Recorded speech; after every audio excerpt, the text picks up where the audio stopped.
आइए आज की क्लास में हम सबसे पहले चर्चा करेंगे मुद्रा के कार्य। हम लोगों ने कल के क्लास में एक टॉपिक पढ़ना शुरू किया था जिसका नाम था मुद्रा, अभिप्राय, उद्भव और विकास। इस क्रम में मुद्रा क्या है, मुद्रा कहते किसे हैं, मुद्रा के परिभाषा को कितने वर्गों में बांटा गया है। इसके साथ साथ हम लोगों ने मुद्रा के विकास के विभिन्न अवस्थाओं के बारे में जाना था। आज की क्लास में जानेंगे कि मुद्रा के कार्य कितने हैं। तो विद्वानों ने मुद्रा के कार्य को 3 वर्गों में रखा है। मुद्रा के कार्य को विद्वानों ने कितने भागों में बांट दिया है? 3 भागों में बांटकर मुद्रा के कार्य का विद्वानों ने अध्ययन किया है। पहला है प्राथमिक कार्य, प्राथमिक कार्य। दूसरा है सहायक या गौण कार्य। तीसरा है आकस्मिक कार्य।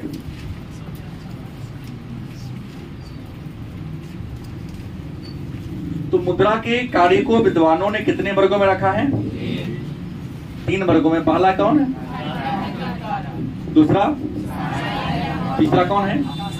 यह है कि वस्तुनिष्ठ प्रश्न आपसे आ सकता है कि मुद्रा के कितने कार्य हैं? कितने हैं? 3 कार्य हैं, प्राथमिक, सहायक या तीसरा कौन है?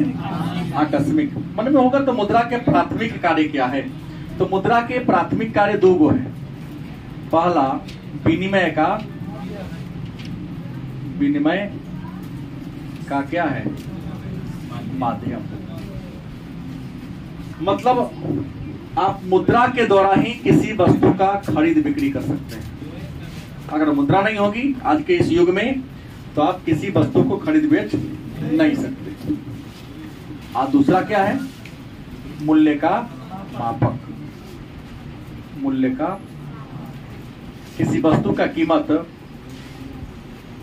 आज के इस युग में मुद्रा के द्वारा तय होता है। गलत कि सही?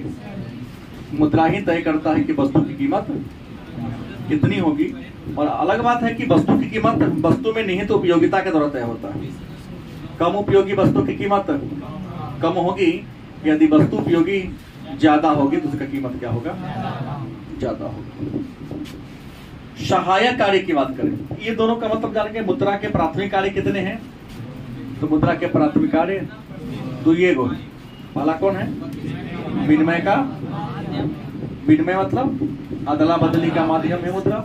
और मूल्य का मतलब किसी वस्तु के कीमत को तय कर सकते हैं मुद्रा के द्वारा। सहायक या गौण कार्य, मुद्रा के सहायक या गौण कार्य कितने हैं? तो यह है 3 गो। पहला कौन है? तो पहला है स्थगित भुगतान का मान।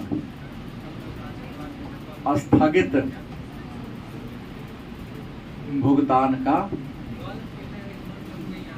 स्थगित भुगतान का मतलब समझते हैं आप लोग? मतलब किसी से आपने कोई सामान उधार ले लिया है और दुकानदार यह सोचकर आपको दे दिया कि बाद में कोई पैसा, तो भुगतान तो रुक गया ना, क्योंकि सामान तो आज आप ले लिए, आज ही ले लिए, लेकिन पेमेंट करना है अगले दिन, अगला दिन कोई तारीख होगा। तो स्थगित भुगतान का मान कौन तय करता है? मुद्रा। क्योंकि मार्केट में सभी इंसान को उधार में सामान नहीं मिलता है। उधार देने वाला देख लेता है इस व्यक्ति की कैपेसिटी कैसी है, हैसियत है या, और आपके हैसियत के अनुसार ही आपको मार्केट में क्रेडिट मिलता है।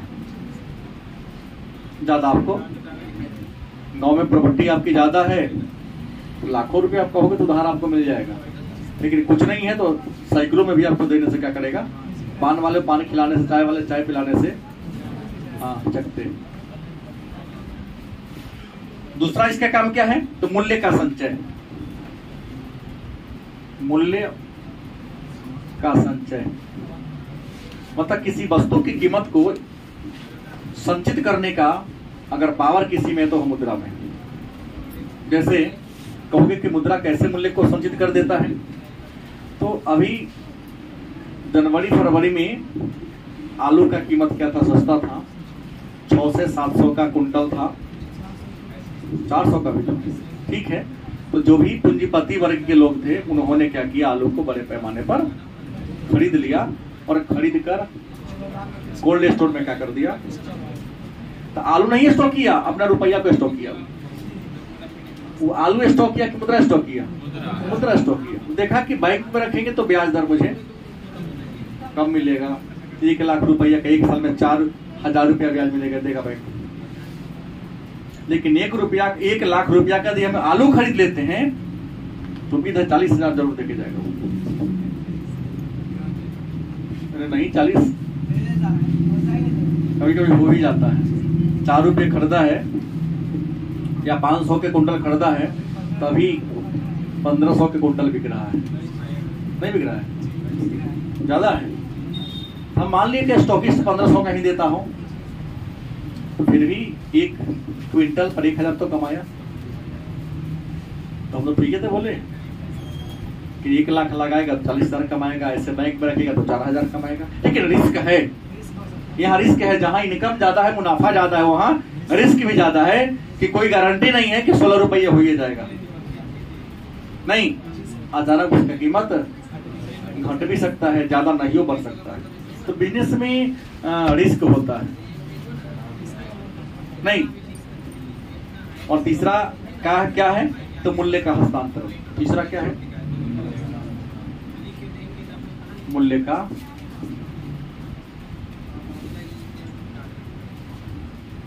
मतलब ये मार्कर कल तक दुकानदार के हाथ में था, इसके मालिक कौन था? लेकिन हमने इसका दुकानदार को 30 रुपया, इसका मालिक अब हम हो गए। लेकिन तो मूल्य का हस्तांतरण करता कौन है? मुद्रा करता है। अगर मुद्रा नहीं होती तो मूल्य का हस्तांतरण होता कदा। अब मन में होगा तो मुद्रा के आकस्मिक कार्य क्या है? तो आकस्मिक कार्य मतलब वो जो अचानक हो, ये गौण माने सहायता करता है। आकस्मिक कार्य का मतलब हो गया कि वह काम जो अचानक आता है। तो मुद्रा के आकस्मिक कार्य में पहला क्या है? साख का आधार। शाख का, साख माने क्या होता है? विश्वास। आपको गांव में कोई उधार तब देता है जब आपके विश्वास बना होता है। कोई दुकानदार आपको तब देता है जब आपका क्या हो? भरोसा बना। एक बार किसी के लेके बुरा लीजिए, अगली बार से नहीं देगा, पहले दे दीजिए दवा आपको। कितनों कहोगे गांव छोड़ के हम भाग जाएंगे, ये करेंगे वो करेंगे, सुनने वाला में से नहीं है, क्योंकि आपका रिकॉर्ड पूर्व में खराब हो चुका है। तो मुद्रा क्या है? साख का आधार है। दूसरा, सामाजिक आय के वितरण का आधार। सामाजिक आय के वितरण का आधार। सामाजिक आय का मतलब होता है समाज का आय। समाज के आय का बंटवारा मुद्रा के द्वारा ही होता है। नहीं होता है कि आप जितना सक्षम है मस्तिष्क से, आपका कीमत उतना ही ज्यादा है। जितना आप सक्षम कम है, आपकी कीमत उतना ही क्या है? कम है। जैसे आप देखिए, कहीं भी कोई काम होता है, लेबर को 3 वर्गों में बांटा गया है। एक उच्च स्किल वाला होता है, जैसे डॉक्टर, इंजीनियर। एक थोड़ा स्किल्ड होता है, एक होता अनस्किल्ड। मेहनत सबसे ज्यादा अनस्किल्ड लोग ही करते हैं, लेकिन पेमेंट सबसे अधिक किसको मिलता है? स्किल्ड को। सारा काम सिपाही दरोगा करता है, नाम इंस्पेक्टर साहब, डीएसपी साहब और एसपी साहब का होता है। इसके पीछे रीजन है, वह उच्च स्किल लोग हैं, उनकी क्षमता सामर्थ्य क्या बहुत ज्यादा है। नहीं, सिपाही जाएगा तो किसी घटना के बारे में 2 घंटा ठहरेगा तो 2 गो न्यूज उसको मिलेगा। एसपी साहब जाएंगे तो 2 मिनट में 200 उसका रिकॉर्ड पता लेने चलेगा। यही अंतर है दोनों में। तो भाई, आपसे बार बार कोई प्रश्न कहा जाए करने के लिए, तो जब जाओगे प्रश्न पूछ के, अगर नाम क्या है, आगे आप पापा के नाम नहीं पूछोगे, कहाँ रहा कहीं जा रहा कुछ नहीं पूछोगे, एसपी जाकर देख के पॉइंट को पकड़ेगा तुम्हारे बात से, क्योंकि प्रशिक्षण में यही उसको सिखाया ही जाता है। बुझ गए? तो सामाजिक वितरण का क्या है, आधार है। उसके बाद अधिकतम संतुष्टि का आधार, अधिकतम क्या संतुष्टि का, अगर आपके पास रुपया है, मुद्रा है, तो आपको संतोष ज्यादा मिलेगा, क्योंकि कहा भी जाता जो ना करे बाबू भैया से करे रुपया। जो भी संतोष प्राप्त करना हो कई जगह, लेकिन अपवाद है इसमें। मतलब रुपया आपके पास है तो हर संतोष को नहीं, लाल किला पर झंडा फहराने के बाद तो डुप्लीकेट लाल किला के बनवा देंगे, झंडा फहरा लेंगे, कोई दिक्कत नहीं, प्रधानमंत्री का अनुभव मिलेगा। देख रहे हैं कुछ लोग हवाई जहाज पर चलकर शादी विवाह करने जाते हैं, हम देख रहे हैं आपके शहर में गाड़ियां बनाते हैं जो हवाई जहाज जैसा है। अरे उड़ नहीं सकता लेकिन वैसा तो महसूस कर सकता है ना, क्यों? हवाई जहाज पर बैठ के जा रहे हैं, चल रहे हैं, क्या है, हाँ बनता है, झलसी की ओर खूब बनता है। तो आप मुद्रा से अधिक संतोष प्राप्त कर सकते हैं। अगला, पूंजी की तरलता। पूंजी की मतलब मुद्रा है ना, जिसको बड़ी आसानी से आप जहां चाहोगे तहां उठा के ढोरा के ले जाओगे, जमीन ढो के ले जाओगे, सामान ढो के ले जाओगे, नहीं। मुद्रा क्या तरल है, इसको बड़ी आसानी से जब चाहो, जिस समय चाहो, जैसे चाहो उठा के ढो के ले जा सकते हैं। शोधन क्षमता की गारंटी, शोधन क्षमता की गारंटी। मुद्रा समाज में आपका विश्वास पैदा करवाता है। कहीं बैंक में जाके देखो, अगर कुछ नहीं है तो मैनेजर साहब हाँ हो रही है तो बाद में आएंगे, अब थोड़ा वैल्यूएबल आदमी हो गए, काम इसका जल्दी कर देते। तो मुद्रा से इंसान का वेट भी बढ़ता है। देखेंगे बड़े बड़े लोग हैं तो अंदर से जाकर अंडरग्राउंड जमा कर देते हैं, वो देख के चलेगा, आप ये करते रहिएगा, लाइन में नहीं लगता। और हम लोग जाते हैं तो घंटों, ज्यादा करोगे तो नहीं, आपको तो यहाँ नहीं थे, राइट पीछे लगे, कुछ नहीं कर सकते आप। गारंटी, आपके व्यक्तित्व की गारंटी भी दिलाता है कौन? मुद्रा दिलाता है। निर्णय का वाहक, निर्णय का, मुद्रा जो है ना डिसीजन को भी ट्रांसफर कर देता है, कई बार नहीं कर देता है। गांधी जी के पास एक मुकदमा गया था बहुत पहले, जब गांधी जिंदा थे, तो इंसान क्या होगा, ईमानदार था, जीत गया, क्योंकि गांधी तो हमेशा सच्चाई के रास्ते पर चलते थे। गांधी जब उसको जीत दिलवा दिए तो गांधी जी का पैर पकड़ के इंसान क्या करने लगा, रोने लगा, कहा कि आप तो इतने सच्चे इंसान हैं कि हमारा तो कोई वकील हमारा मुकदमा नहीं ले रहा था, आप तो लिए, हमको जितवा भी दिए, लेकिन आप अगर मर जाइएगा तो गरीब आदमी का मुकदमा कौन लड़ेगा, गरीब आदमी को तो न्याय मिलेगा ही नहीं। तो गांधी ने क्या कहा, न्याय मिलेगा ना, उस समय भी अभी दिलवाएगा, न दिलवाते गांधी ने। तो आजादी की लड़ाई में भी न्याय गांधी दिलवाए, और आज भी न्याय कौन दिलवाता है? हाँ, जितना धर्म होता है गांधी जी के दिखा के नहीं होता है। गांधी जी के नाम पर ही, गांधी जी को दिखाकर ही लोग सारा धर्म और धर्म दोनों करता है। भगवान का दर्शन भी गांधी जी करवाते हैं। हाँ, भगवान का दर्शन भी, कई बार मंदिर में भीड़ है, VIP, हाँ, तो पुजारी जी लोग, महंत जी लोग VIP किट बना दिए, 200-500 रुपया तुमको ये करा दिया जाएगा डायरेक्ट। तो हम लोग पैदल चल के जाते हैं वैष्णो माता मंदिर के पास, भैया हुआ हेलीकॉप्टर पर चढ़ के चल जाता है, चल जाता है, हाँ जल्दी हो गया, सब ठीक है। गिरते हैं तो डायरेक्ट ऊपर, हाँ तो दिख है, ऊपर से तो स्वर्ग में जाएगा ना, ऐसे गिरेगा तो हाथ उठेगा, वो डायरेक्ट सीधे ऊपर ऊपर जाएगा, हाँ बैकुंठ सीधा जाइए। आगे टॉपिक है कि मुद्रा की, ये जो हमने कहा मेन 3 कार्य है, लेकिन इसके अलावे भी मुद्रा के कुछ अन्य कार्य है। तो मुद्रा के कुछ अन्य कार्य में हम ले लें, एक विद्वान थे पॉल एंजिंग, और जिन्होंने मुद्रा का 2 और कार्य बताया था, पॉल एंजिंग नामक विद्वान ने मुद्रा का 2 और काम बताया था। नाम क्या था? अस्थैतिक और प्रत्यार्पण की प्रावैगिक, गत्यात्मक, उसी को प्रावैगिक भी कहते हैं, प्रावैगिक या गत्यात्मक। पॉल एंजिंग नामक अर्थशास्त्री ने मुद्रा के 2 और काम बताया। पहला कौन है? प्रावैगिक मतलब गतिशील, और दूसरा कौन है? अस्थैतिक।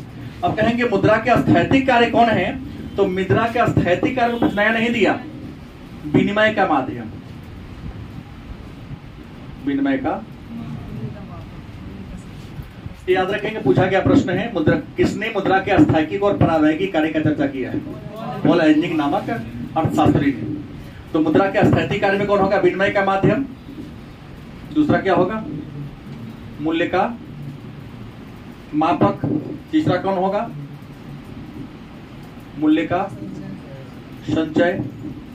तीसरा के बाद चौथा होगा मूल्य का हस्तांतरण, मूल्य का हस्तांतरण। और 5वां होगा स्थगित भुगतान का मान, स्थगित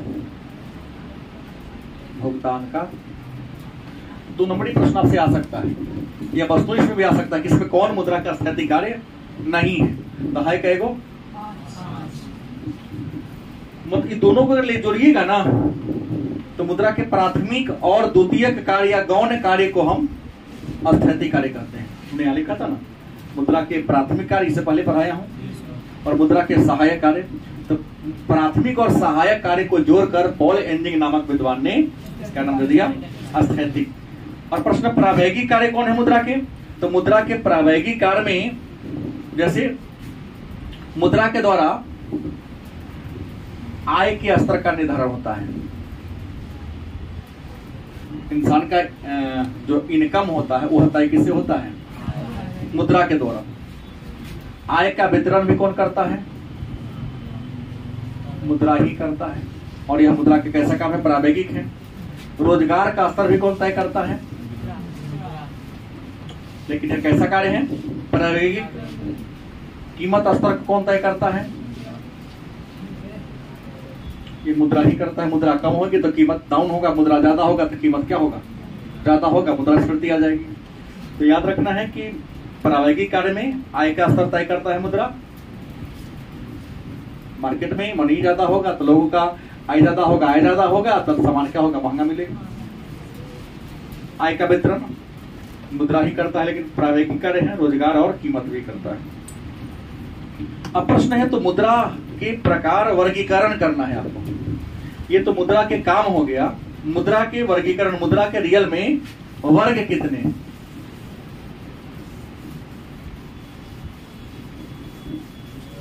मुद्रा का क्या पढ़ना है?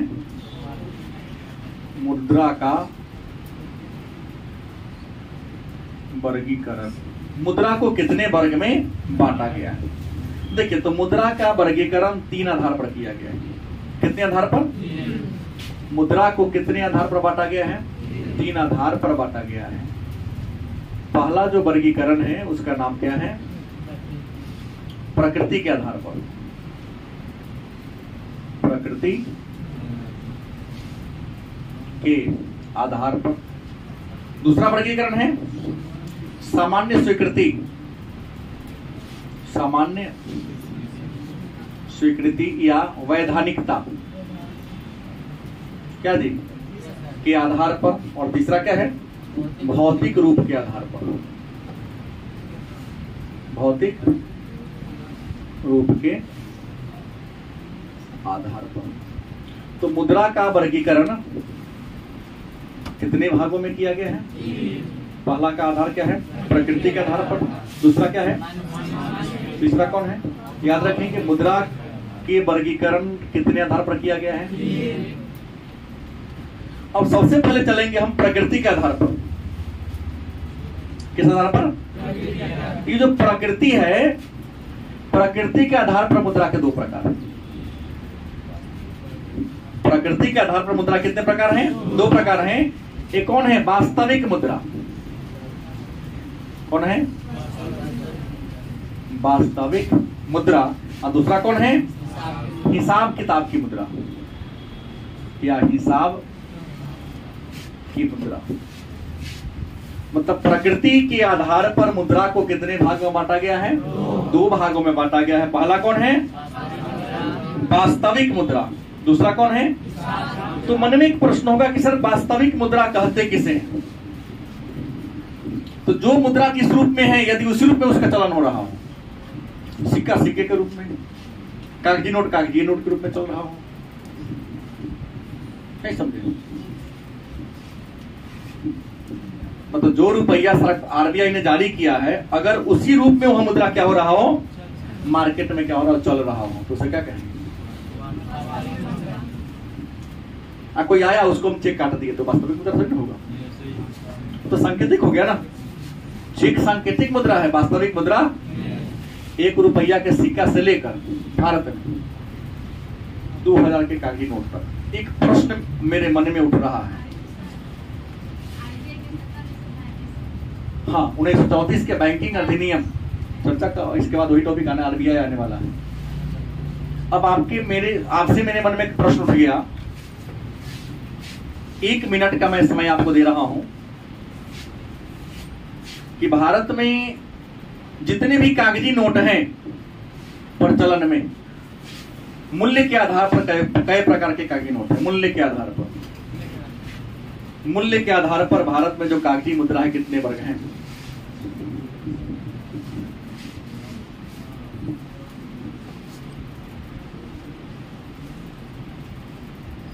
सबसे पहले ये हाथ उठाए हैं, अभी उठाए हैं, खड़ा होइए पहले, तुम उठाइए, वो उठाए, बोलिए। 6 प्रकार। आप बोलिए। 10 प्रकार। हाँ 10 है। आप लोग को दिमाग ना लगा है? 10 होगा। हम कर दे रहा हूं ना, देखो ना यहाँ सीधा कागजी मुद्रा आपने कहा, 1 का नोट है, 2 का नोट है, 5 का है, 10 का है, 20 का है, 50 का है, 100 का है, 200 का है, 500 का है। हमने कहा और कौन है? 250 का है कौन की? हमारा पास 9 आया, तुम के ना मान लेंगे। 250 का कागजी नोट आया है, के ने देखे? वो यूट्यूब पर देखे।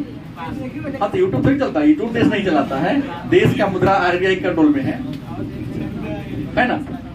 अभी तक तो मैं यही जान रहा हूं, ये जानने की जरूरत है। प्रतियोगिता परीक्षा में यही प्रश्न आता है कि कोना रुपया के पीछे कथी के फोटो है, और कोना पर कई गो लकीर है, कौन बताएगा? आप दोनों से ही ना, वो नहीं पूछने जा रहा हूँ। ये नोट पर जो लकीर खींचा रहता है, 3 गो 4 गो 5 गो 6 गो लकीर काहे खींच दिया? एक पीछे रीजन क्या है, वजह क्या है? कोई ना कोई तो तरह को होगा, कौन बताएगा? ना वो नहीं देखना है, लकीर खींचने के पीछे वजह क्या है? क्या बोले हैं? नहीं, अंधों के लिए। अंधा के ना पढ़ लेगा तो उस पर लकीर पर उसको पता है। कहा गया है, न्यूज के माध्यम से बताया जाए कि 100 के नोट पर कई गो लकीर है, 200 पर कई गो है, 500 पर कई गो, 2000 पर कई गो। अंदाज उस जो लकीर खींचा गया है उसको स्पर्श करके बता देगा कई रुपया के नोट है। अच्छा आप लोग सीधे आया राम जाया गया राम, कुछ चांदी वाला छोड़िए ना, चांदी वाला तो थोड़ा सा वैल्यू करने के लिए दे दिया है, उस पर लिखने के लिए दिया गया नहीं है, दिखाना पड़ेगा क्या? होगा पल में तब नहीं होगा। 50-100 पर होगा है ना। आप ये देखिए ना, यहाँ पर 4 गो है, यहाँ 100 का नोट देखिए, यहाँ पर 4 गो है। अगर आपके पास 500 का नोट है तो देखिए वहां पर थोड़ा ज्यादा होगा, 200 का है तो देखिए वहां ज्यादा होगा। अब इसका मूल्यांकन आप लोगों को करके आना है। अगर आप प्रतियोगी छात्र हैं तो ये सब छोटी छोटी बातों को फॉलो करना पड़ेगा आपको। 500 में 100 में 4 है। 100 में कितना है? 100 में कितना है? 4 है। 200 में भी और 100 में भी कितना है? देख लीजिए साइज का डिफरेंस होगा दोनों में। देखिए 200 में 4 के साथ बीच में 2 डॉट भी है। अब उनका भी है, देख लीजिए 100 वाला में एक ही उनका होगा। अब उनका है ये नहीं है, कोई ना डिफरेंस है ये मैं जानता हूं कि पॉलिसी है कि अंधे लोग भी इसको स्पर्श करके कह दे जैसे 100 में है। तो छोटी छोटी चीजों को ध्यान देना होगा तब आप कंपटीटर बनेंगे। यहाँ ऊपर ऊपर देख रहे हैं बाबर अकबर खाली पढ़ रहे हैं, टमाटर को नौकरी नहीं मिलेगा ना तोरा नौकरी मिलेगा, चिल्लाने से थोड़ी कुछ होगा। जमाना गया, सही नहीं बोल रहा हूँ, जमाना गया। ये बोर्ड पर लिखने से फलना क्या कहती है क्वालिफाइड है, फलाना क्वालिफाइड है, ज्वाइन क्यों नहीं लिया तू? लड़का के बाबू दादा कहता है ज्वाइन क्यों नहीं लिया? एक तो बात पर बहुत लिखा है कि फलना कौन क्वालिफाइड, तो फलना क्वालिफाइड, सीजीएल क्वालिफाइड। हाँ हाँ, तो कोनो का तो लिखेगा बीपीएससी क्वालिफाइड, तो कोनो इंजीनियर क्वालिफाइड। क्या जरूरत है? यहाँ तो बस दिन दूर नहीं है कहेगा यूपीएससी क्वालिफाइड है, कोचिंग पढ़ा रहे हैं। हाँ सीतामढ़ी कहने में क्रम में कहते हैं। तो एक थे जो हमसे कम पहचान कम थी, जाने की हमारे पास मिलने सब तो बैंक पीओ का नौकरी छोड़ के आए। हमें सर आपसे कहता संसार में हम बहुत अच्छा परासी बना दे, कोचिंग बनाना छोड़ देंगे। दूसरी के बाद दौड़ा आया कि सर ऐसे कहे बोल दिए, कोनो कहा है आपके बारे में, कहा तो छोड़ दीजिए, जिस समय जुनून था उस समय छोड़े, अब मिलेगा तो छोड़ना ही कर लेंगे। कोई बड़ी थकाता है लेगा, बड़ी बुलाता है। वास्तविक मुद्रा किसे कहेंगे? कि जो मुद्रा जिस रूप में आरबीआई ने जारी किया है, वित्त मंत्रालय ने जारी किया है। भारत में मुद्रा दुइयों को आदमी जारी करवे करता है, दुइयों को संस्था, या तो आरबीआई जारी करेगी नहीं तो वित्त मंत्रालय जारी करेगी, तीसरा कोई नहीं है जारी करने वाला। 1 रुपया का कागजी नोट और जितना भी मूल्य वर्ग का सिक्का हो सब जारी करता है वित्त मंत्रालय, और सिग्नेचर होता है वित्त सचिव का। और 2 रुपया और 2 रुपया सुपर मूल्य वर्ग के जितने भी नोट है सब आरबीआई। भारत के में नोटों की छपाई हालांकि 4 जगह होती है। कितने जगह होता है? एक कहाँ है? नोटों की छपाई हाँ 4 जगह होती है, लेकिन ज्यादा प्रचलन है महाराष्ट्र के और मध्य प्रदेश वाला। देवास है, हाँ मध्य प्रदेश के देवास है, होशंगाबाद नहीं है। देवास है, नासिक है, नासिक और एक कलकत्ता में है और एक कर्नाटका केरल में, जो यहाँ 16 में जहाँ छपा था। हम मूल्य वर्ग के आधार पर सब अलग अलग मूल्य का नोट छपता। शालमुनी वो लोग कम जानता है, लेकिन मेन फेमस है महाराष्ट्र वाला और मध्य प्रदेश वाला है। होशंगाबाद में पेपर मिल हुआ है, मध्य प्रदेश के देवास में और महाराष्ट्र के नासिक में। ये तो सरकारी प्रिंटिंग प्रेस है। और होशंगाबाद मैं तो यही पढ़ा हूँ कि पेपर मिल तो मैं पढ़ा हूँ। और यहाँ दरभंगा में है ना शायद अशोक पेपर, समस्तीपुर में अशोक पेपर मिल जो बंद हो चुकी। खैर छोड़िए, हम भी देख लेंगे थोड़ा। अब हिसाब किताब की मुद्रा, दूसरा कौन है? हिसाब किताब की मुद्रा। मन में प्रश्न होगा तो हिसाब किताब की मुद्रा किसे कहते हैं? तो नाम है हिसाब किताब, वह मुद्रा जिसके द्वारा हम किसी प्रकार के लेन देन का लेखा जोखा करते हैं, है ना, हिसाब किताब की मुद्रा।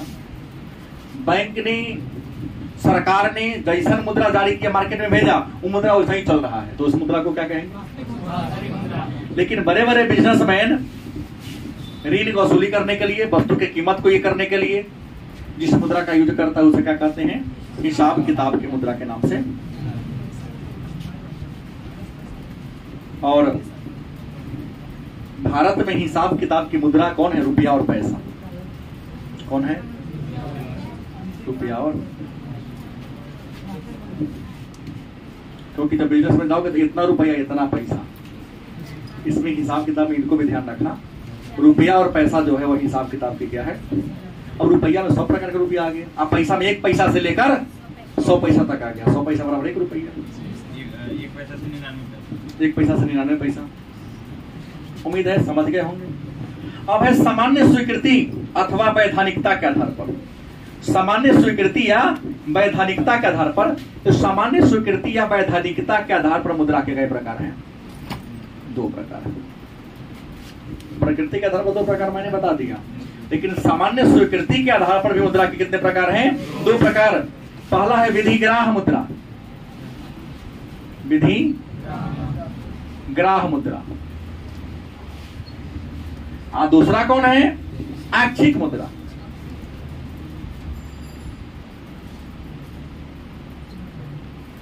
अब कहो कि भाई विधिग्राह्य मुद्रा क्या है भाई, या विधिग्राह्य मुद्रा कहते किसे?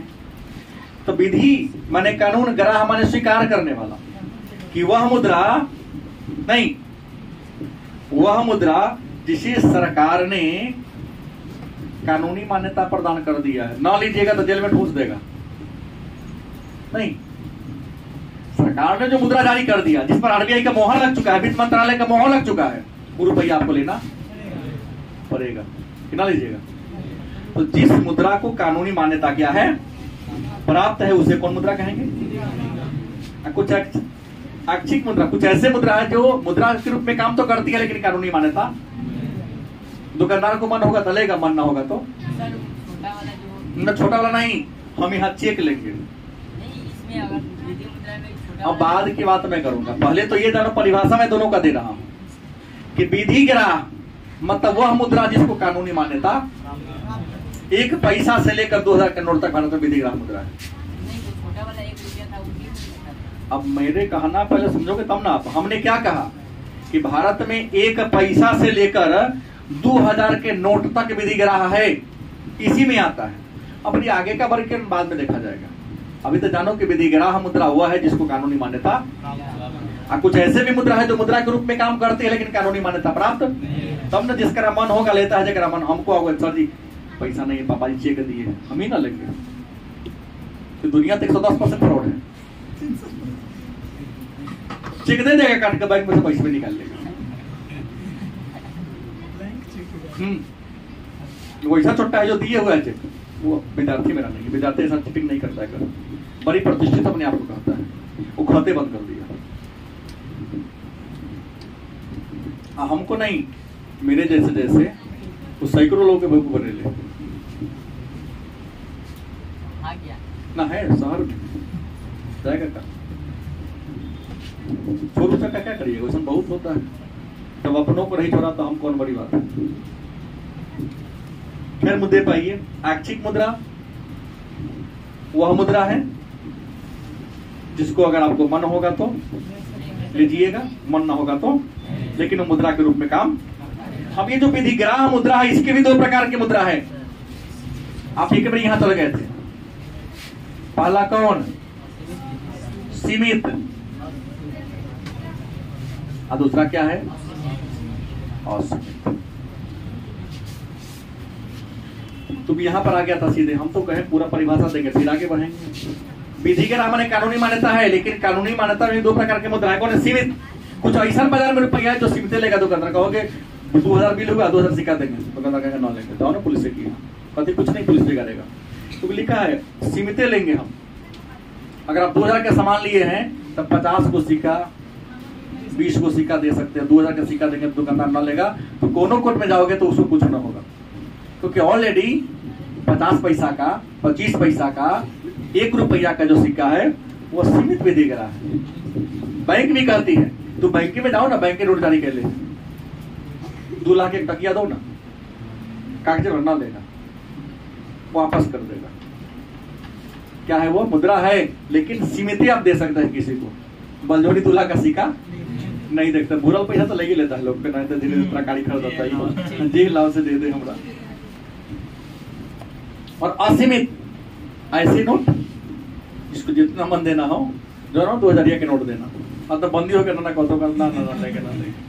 अब पहले के समय 2000 देते थे, लावा ने केनू आवे जाए में ठीक होई छै। 2 लाख के पलगे में धलिया कुछ नहीं पता चला। अब ना मोदी जी होशियारी वाला काम के बंद कर दे करो। दूसरा जो लैट्रिन के टंकी में घुसिया के रख लेता, दीवार फोड़ के रुपया छाट दिया था, अब फिर दीवार जोड़वा दिया था, सब फोड़ के दीवार निकाल रहा है। अब टायर वाला, रिक्शा वाला, ठेला वाला सब दूसरे के लेके चलता है। सही बोल रहा हूँ? तो साख से लगा कुछ नहीं होगा। अब पंप पर 2000 के नोट देकर तेल निकाल ले रहा था, ये सब माटी में गाड़ के रख लेता। कहता इकोनॉमी पीछे जा रहा है, जीडीपी पीछे जा रहा है। तो जीडीपी पीछे ले जाने में कौन क्या करे? उधर सरकार का, मेरा और तुम्हारा। नोटबा को गर्दन यहाँ के रख दिए। अरे बैंक में रखो भाई, चलन में रहेगा तो इकोनॉमी आगे बढ़ेगी। यहाँ तो कुछ ऐसे लोग हैं जिनके हाथ में पैसा चल गया, मैं कहोगे तब में आ रहा है काहे इसके हाथ में, पराछुत के हाथ में आ गए। मुद्रा जितना चलेगा, बचपन में हम ही अज्ञानता बस कुछ नोट पर नाम लिख दिए, आप लोग भी लिखे हो जाएगी और भाई यकीना अगर वो नोट तुमको मिल गया तब जो तुम्हारा गांव गरीब है। सही बोल रहा हूँ? तो रुपया तुम्हारे गांव में था, तू आगे गया, अगर वो नोट तुम्हारे जीवन में नहीं आया तो समझो तुम्हारा गांव आगे बढ़ रहा है, क्योंकि तुम्हारा हाथ से किसी अन्य के हाथ में, किसी अन्य के हाथ से अन्य के हाथ में गया। कुछ लोग कहता है कि सर हमको तो 2 बार मिला। हम बोले थोड़ा गांव में अमीर लोग ना हो तो, क्योंकि लौट के तुम्हारे हाथ में आ गया। उम्मीद है समझ गए होंगे कि ना समझे? असीमित में कागजी नोट जो बड़ा बड़ा है, असीमित में वही सिक्का कम मूल्य वाले के। ऐच्छिक मुद्रा हमने पहले कहा था, जो मुद्रा के रूप में काम तो करती है लेकिन मुद्रा है, चेक हो गया, हुंडी हो गया। अब हमरे वैल्यू है, सब जगह हम नाम लोगे दस्तखत कर देंगे तो कुछ दे देगा, लेकिन कुछ ऐसा जगह जो ना करेगा ना। एक बार सरती पैसा बुला ले रहा हूँ ना देंगे। तो ये क्या है? सीमित जगह है, जहां हमारी पहचान है वहां नाम लेके काम चल जाएगा, लेकिन जहां पहचान नहीं है वहां नहीं लेगा। तुमको खाना खा लो बोतल में तो प्लेट मल के सजाना पड़ेगा। अब भौतिक स्वरूप के आधार पर, भौतिक मैंने रुपया के जो बाहरी रूपरेखा डिजाइन है उसके आधार पर, तो भौतिक स्वरूप के आधार पर मुद्रा को आपको बता दें 3 वर्गों में बांटा गया है। कितने वर्ग में? भौतिक स्वरूप के आधार पर मुद्रा के कितने वर्ग हैं? 3 है कि ज्यादा है? 3 है। पहला कौन है? धातु मुद्रा। कौन मुद्रा? दूसरा कौन है? पत्र मुद्रा होगा ना, ये कागजी है, पत्र मुद्रा। और तीसरा कौन है? प्रतीक मुद्रा, प्रतीकात्मक। इसी को हम कह सकते हैं शाख मुद्रा। और कहेंगे प्रतीकात्मक मुद्रा कहेंगे। गलती कर दिया क्या? नहीं, शाख ना होगा, ठीक है, मैं ही गलती लिख दिया, शाख मुद्रा। तो भौतिक माने बाहरी होता है, स्वरूप माने डिजाइन। तो जब रुपया को देखिएगा ना तो डिजाइन से लगेगा। धातु मुद्रा जो धातु का बना हो, सोना चांदी तांबा स्टील लोहा जो भी हो, तो वह मुद्रा जो कथी का बना हो क्या कहेंगे? जैसे हमने कहा ना, सोना